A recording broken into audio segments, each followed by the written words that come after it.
video tentang kelahiran Nabi Muhammad Shallallahu Alaihi Wasallam.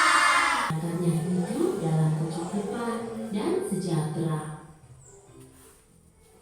Beribu-ribu tahun kemudian, Mekah berubah menjadi negeri yang sangat kejam. Sebagian besar masyarakatnya mulai melupakan ajaran agama yang benar dan berganti menyembah berhala-berhala yang mereka ciptakan sendiri. Di antaranya adalah Saman, Watan, Musyrik, dan masih banyak lainnya.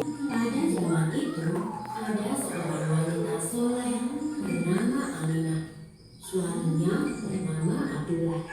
Penjelasan video tersebut, siapa yang tahu jumlah rukun iman? Saya 6.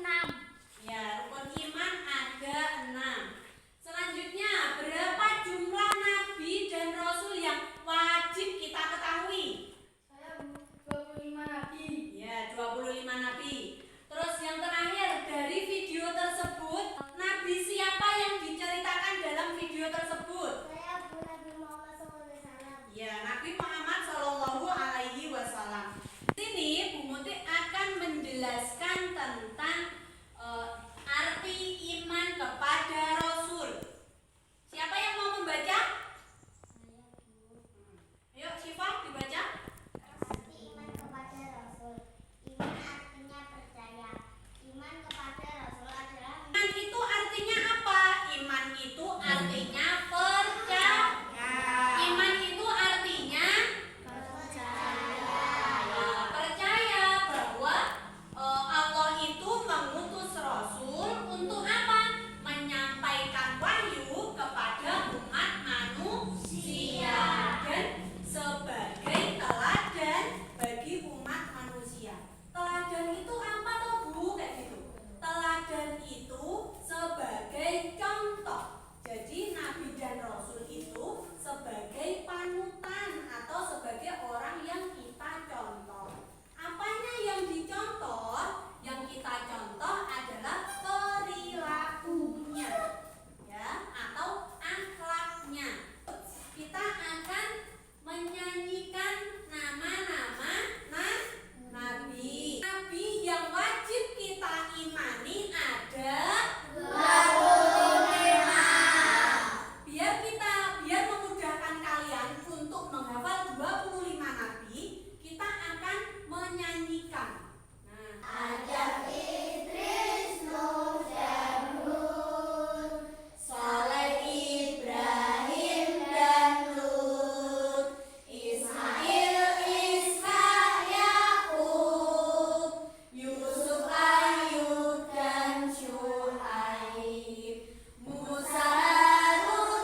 Jadi hari ini kita belajar tentang iman kepada